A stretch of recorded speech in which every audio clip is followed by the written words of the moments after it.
You walked up to it from half a block away. You could see the marquee before you could even read it. Those rows of light bulbs running along the edges, bright even in the afternoon, spelling out a title in big black letters that someone had climbed a ladder to arrange by hand. There was a canopy over the entrance. Glass cases on either side of the doors held movie posters. And right at the front, a ticket booth where a woman sat behind a small circular window. You paid, you stepped through the doors, and then you were somewhere else entirely. That was the movie palace. And for a few decades in the middle of the 20th century, nearly every American town had one. Some towns had two or three. They were not just places to watch a film. They were, in a very real sense, the grandest public room most ordinary Americans would ever walk into. And then, quietly, almost without anyone making a decision, they were gone. The short version is this.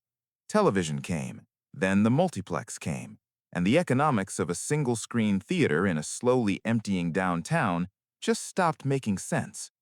But that explanation, true as it is, does not quite capture what was lost. To understand that, you have to go back inside. The interior of a movie palace was designed to make you feel something before the film even started. The ceilings were high. Sometimes they were painted to look like a night sky, with small lights set into the plaster to suggest stars.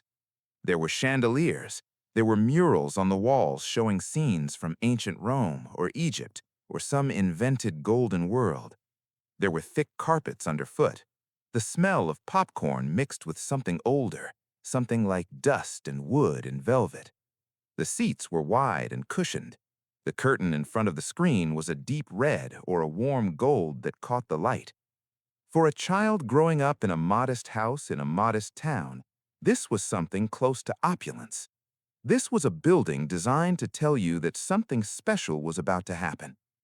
Most of these theaters were built in the 1920s and 1930s, when the film industry was young and eager to prove itself. The architects who designed them, men like John Eberson and Thomas Lamb, were building pure fantasy. Eberson himself called them atmospheric theaters, interiors meant to carry the audience out of their ordinary lives before the projector ever switched on. Some had real fountains in the lobby. Some had uniformed ushers in white gloves who walked you to your seat with a flashlight. Some had pipe organs that played live music between reels. Going to the movies in 1948 or 1952 was not the same kind of thing as sitting in a dark box inside a shopping mall. It was closer to an event. It was something you dressed for, at least a little.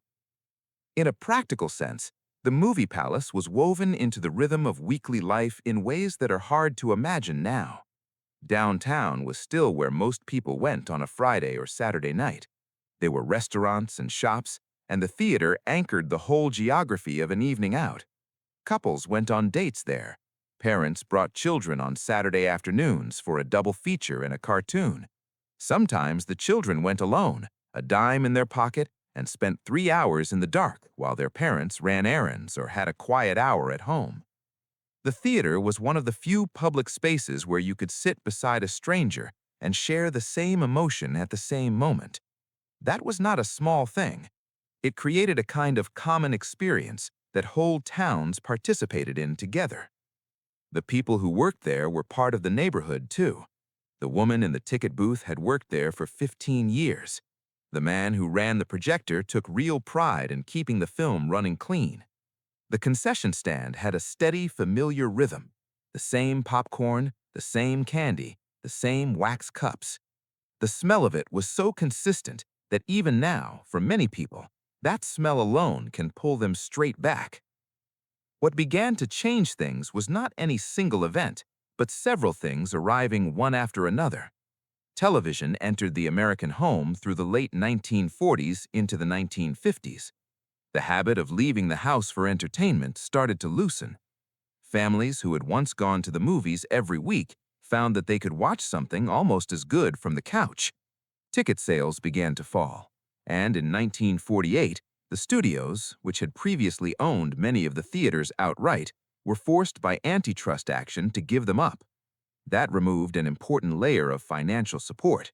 The theaters were now on their own. Then came suburbanization, as families moved out of downtowns and into the new neighborhoods growing along the edges of American cities. The old theaters became harder to reach. The drive-in had a brief and memorable run as a suburban alternative, but it too had its limits.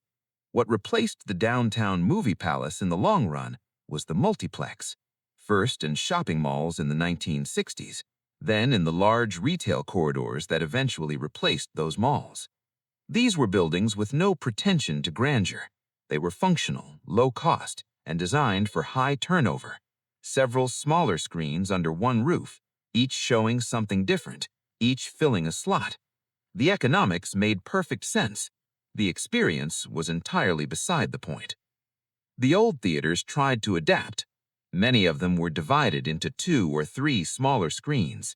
Contractors cut through the original interiors, dropped new ceilings, and split the grand single hall into compartments. The murals disappeared behind drywall. The chandeliers came down. The organs had already been silent for decades. Some theaters were converted into concert venues, or churches, or furniture stores, or parking lots. Others simply closed.